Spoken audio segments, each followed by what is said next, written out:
ആദ്യം അള്ളാഹു താല മരണത്തെക്കുറിച്ചാണ് പ്രതിപാദിക്കുന്നത്, പിന്നെയാണ് അള്ളാഹു ജീവിതത്തെക്കുറിച്ച് അവിടെ പറയുന്നത്. എല്ലാം കൊണ്ടും നമുക്ക് മനസ്സിലാകുന്നത് ഈ ലോകം നശ്വരമാണ്, എല്ലാവർക്കും പോകണം. പക്ഷേ സാധാരണമായ അപകട മരണങ്ങളിൽ നിന്ന് നമ്മെ നമ്മുടെ കുടുംബത്തെ അള്ളാഹു കാത്തുരക്ഷിക്കുമാറാകട്ടെ. ഞങ്ങൾ ഇവിടെ വന്നപ്പോൾ നമ്മളെ അബ്ദുൽ ഹമീദ് സാഹിബ്, ഞങ്ങൾ മഞ്ചേരിയിൽ നിന്നാണ് വരുന്നത്, മലപ്പുറം ജില്ലയിൽ നിന്ന്. ഞങ്ങളുമായുള്ള ബന്ധം ബഹുമാനപ്പെട്ട സുൽത്താനുൽ ഹിന്ദ് ഗരീബ് നവാസ് ഖാജ മഈനുദ്ദീൻ അൽ ചിശ്തി അജ്മീർ ഹസൻ സഞ്ചരി ഖദ്ദസല്ലാഹു സിർറഹുൽ അസീസ് തങ്ങളുപ്പാപ്പയുടെ അടുത്തേക്ക് വന്യരായ ഫാറൂഖ് ഉസ്താദ് എല്ലാ മാസവും ഖാജ തങ്ങളുടെ വിളി എപ്പോൾ കിട്ടുന്നോ ആ സമയത്ത് അജ്മീറിലേക്ക് ഉസ്താദ് ഓടിയെത്തും. അവിടെ വെച്ച് ഖാജ തങ്ങളുടെ സ്ഥലത്ത് വെച്ചിട്ടാണ് അബ്ദുൽ ഹമീദ് സാഹിബും നമ്മുടെ ബഷീർക്കടക്കം ആളുകൾ ഒരുമിച്ച് കൂടി അവിടുന്ന് പരിചയപ്പെടുന്നത്. അങ്ങനെ ഉസ്താദിൻ്റെ വീട്ടിൽ എല്ലാ വർഷവും ഖാജ തങ്ങളുടെ പേരിൽ 3-3.5 കിൻഡൽ അരി വെച്ചിട്ട് വലിയ ഉറൂസ് നടക്കാറുണ്ട്. ആ ഉറൂസിലേക്ക് കർണാടകയിൽ നിന്നും ചില സഹോദരന്മാർ വരുന്നുവെന്ന് ഉസ്താദ് എന്നോട് നേരത്തെ അറിയിക്കുകയും അവിടെ അതിൻ്റെ കോർഡിനേഷനായി എല്ലാം ഉസ്താദിൻ്റെ കൂടെ നിന്ന് വന്യരായ ശൈഖുന ഉസ്താദ് അവർകൾ, ഖമറുൽ ഉലമ ഉസ്താദ് അവർകൾ പറഞ്ഞതിന് ശേഷം 10-12 വർഷത്തിലേറെയായി ഉസ്താദും ഞാനുമായി അഭേദ്യമായൊരു ബന്ധം പുലർത്തി എല്ലാ വിഷയങ്ങളിലും ഉസ്താദിൻ്റെ കൂടെ ഇടപെടാൻ എനിക്ക് അല്ലാഹു തആല ഒരു തൗഫീക്ക് തന്നതുകൊണ്ട് ഞാൻ ഉസ്താദിൻ്റെ കൂടെ തന്നെ ഉണ്ടാകും. ഉംറയുടെ യാത്രയല്ലാത്ത എല്ലാ സമയത്തും ഉസ്താദിൻ്റെ കൂടെ തന്നെയാണ് ഉണ്ടാവാറ്. ആ സമയത്ത് അങ്ങനെ അവിടുത്തെ പരിപാടിയിൽ ഇവർ വന്നിട്ട് അവിടുന്ന് വഅള് കഴിഞ്ഞ് ബഹുമാനപ്പെട്ട ഫാറൂഖ് നഈമിൻ്റെ പ്രഭാഷണം ഉണ്ടായിരുന്നു. തങ്ങളുടെ ഓർമ്മയില്ല. പിന്നെ സിഎം വലിയുള്ളായി വലിയ ബന്ധമുള്ള പാനൂരിലെ തലശ്ശേരി പാനൂരിലെ മൂസ ഉസ്താദ് ആ സദസ്സിലുണ്ട്. അങ്ങനെ വലിയ മഹത്തുക്കളൊക്കെ ഉള്ള സദസ്സിൽ അവിടുന്ന് അടുത്ത വർഷത്തേക്ക് മാംസം വേണമെന്ന് പറഞ്ഞപ്പോൾ ഈ അബ്ദുൽ ഹമീദ് സാഹിബും ബഷീർക്കടക്കമുള്ളവരുടെ ഗ്രൂപ്പിൽ അവർ 6-7 പേര് 50 കിലോ മാംസം അടുത്ത വർഷത്തേക്ക് ഞങ്ങൾ ഏറ്റു എന്ന് പറഞ്ഞു. അവിടെ വെച്ചിട്ട് നല്ല ദുആ ചെയ്തു.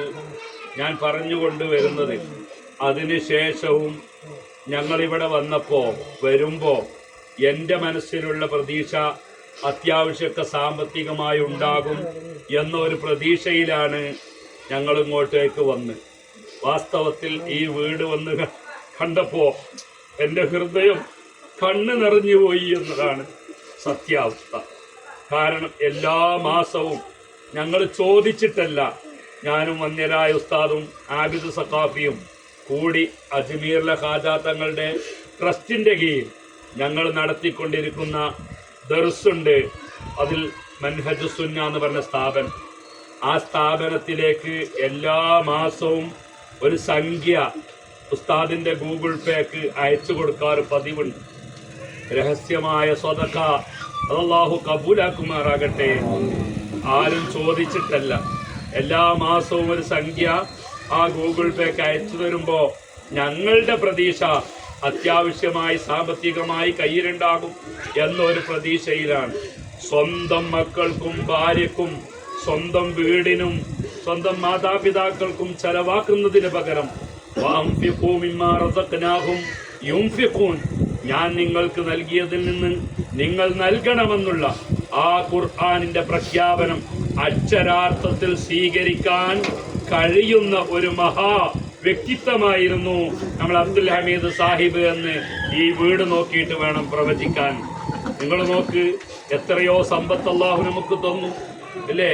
എന്നാൽ നിങ്ങൾ ആ സമ്പത്തിൽ നിന്ന് റബ്ബിന്റെ ഖുർആനിന്റെ പ്രഖ്യാപനം അക്ഷരാർത്ഥത്തിൽ ഏറ്റെടുത്ത ഒരു മഹൽ വ്യക്തിത്വമായിരുന്നു. സ്വഭാവ ഗുണം നിങ്ങൾ എടുത്തു നോക്ക്. ഞാൻ ഉസ്താദിന്റെ അവിടുന്ന് ഒരൊറ്റ കാണലും പരിചയപ്പെടലും പിന്നെ അതിനുശേഷം അഭേദ്യമായ ബന്ധങ്ങളാണ് ഈ കൂട്ടുകാരുമായി ഉണ്ടാക്കിയെടുത്തത്. അത്രത്തോളം ഈ നാടിന് തന്നെ വലിയൊരു വേർപാടാണ്.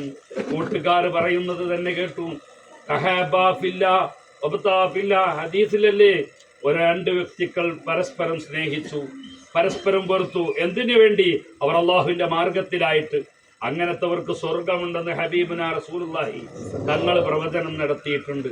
അങ്ങനെ സുഹൃത്ത് ബന്ധത്തിലും ആത്മീയമായ ബന്ധത്തിലും പണ്ഡിതന്മാരുമായുള്ള ബന്ധത്തിലും എല്ലാ അർത്ഥത്തിലും സഹവർത്തത്തിലും സ്നേഹത്തിലും കഴിയാൻ അവിടുത്തെ പുഞ്ചിരി, അത്തബസ്സുമു സദഖ, ആ ധർമ്മമായ പുഞ്ചിരി അവരുടെ മുഖത്തെപ്പോഴും കാണാവുന്നതാണ്. ഉസ്താദ് പറഞ്ഞ ഉടനെ ഞാൻ ആ ഫോട്ടോ കണ്ടപ്പോൾ, ഉസ്താദിന്റെ വാട്സപ്പിലേക്ക് വന്ന ഫോട്ടോ കണ്ടപ്പോൾ കൽബ് വിങ്ങിപ്പൊട്ടി. ഞങ്ങൾ ഇന്നലെ വന്നൊരു പരിപാടിയിൽ നിന്ന്, പയ്യന്നൂരിൽ നിന്ന് രാവിലെ വെളുപ്പിന് തിരിച്ച് ജുമയാകുമ്പോഴേക്ക് ഞാൻ എല്ലാ മാസവും ഉപ്പാന്റെ അടുത്ത് പോയിട്ട് ഉംറക്ക് പോകല്. കാരണം വെള്ളിയാഴ്ചയാണല്ലോ അള്ളാഹുവിന്റെ ഹബീബ് പറഞ്ഞ് അങ്ങോട്ടും ഇങ്ങോട്ടും അഭിമുഖം കാണാനും ഒക്കെ പറ്റുക. അപ്പൊ ഉപ്പാനോട് പോയിട്ട് ഉപ്പ ഞാൻ ഈ ആഴ്ച പോവുകയാണ് എന്ന് പറയും, തിങ്കളാഴ്ച പോവും. അപ്പൊ അതുകൊണ്ട് വെള്ളിയാഴ്ച എങ്ങനെങ്കിലും ഉപ്പാന്റെ ഖബറിലെത്തും, അത് പതിവാണ്. അതിനുവേണ്ടി മനസ്സിൽ നിയത്ത് വെച്ച് ഉസ്താദിനോട് വെളുപ്പിന് ഇറങ്ങണമെന്ന് പറയുമ്പോഴാണ് അവർ വഫാത്തായ റിസൾട്ട് ഞങ്ങളെ വാട്സപ്പിലേക്ക് അയച്ചു തന്നത്. അപ്പോൾ എന്തായാലും അതൊഴിവാക്കി ഇങ്ങോട്ടേക്ക് യാത്ര തിരിച്ചത്, ഇന്നലെ വെളുപ്പിനോടുന്ന് ഇറങ്ങി യാത്ര തിരിച്ചത് ഒരു അഭേദ്യമായ ബന്ധം. എന്ത് ബന്ധം? അള്ളാഹുവിന്റെ ദീനുമായിട്ടുള്ള ബന്ധം. ആ ഒരു ബന്ധത്തിലാണ് ഇങ്ങോട്ടേക്ക് വന്നത്. ഞാൻ കൂടുതൽ നീട്ടുകയല്ല. എല്ലാ നിലയിലും അള്ളാഹുവിന്റെ പ്രീതി കാംക്ഷിച്ചുകൊണ്ട് നല്ല സമയത്ത് അറിഞ്ഞുകൊണ്ട് ആണ് ഒരു രക്തസാക്ഷിയുടെ പ്രതിഫലം. നമുക്കറിയാം ദുന്യവിയായ രക്തസാക്ഷി അല്ലെങ്കിലും അതേ മരിച്ചാൽ ഷഹീദിനെ കുളിപ്പിക്കലില്ല. പക്ഷെ അതെവിടെയാണ്? ജിഹാദിലുള്ള രക്തസാക്ഷിയാണ്. അല്ലാത്തവർക്ക് ജിഹാദ് രക്തസാക്ഷിയുടെ കൂലിയുണ്ടെന്ന് പറഞ്ഞത് അപകടത്തിൽപ്പെട്ട് മരണപ്പെട്ടവർക്കാണ് ആ ഒരു രക്തസാക്ഷിയുടെ പ്രതിഫലം. മഹാനായ റിഫായി ശൈഖ് റളിയല്ലാഹുവിന്റെ മാസം ജമാഅത്തുൽ അവ്വൽ അവസാനിക്കുകയാണ്. ഹബീബായ റസൂലുള്ളാഹി തങ്ങളുമായിട്ടുള്ള വലിയ ബന്ധം പുലർത്തിയ അഹ്മദുൽ കബീർ റിഫായി തങ്ങളുടെ മാസം ഇന്നലെ അവസാനിക്കുന്ന വെള്ളിയാഴ്ച രാവിലാണ്. വഫാത്തായത് വെള്ളിയാഴ്ച രാവ്, വറവെയ്തത് വെള്ളിയാഴ്ച രാവിലെ. നിങ്ങൾ നോക്ക്, എല്ലാം കൊണ്ടും അള്ളാഹുവിന്റെ പ്രീതി കാംക്ഷിച്ചുകൊണ്ടാണ് അവർ അവരുടെ യുവത്വത്തിൽ ആ പ്രസരിപ്പിൽ ഇവിടുന്ന് പോയതെങ്കിൽ ജീവിതകാലത്ത് അവർ മനസ്സിലാക്കി ഈ ദുനിയാവ് അക്ഷരമാണ്.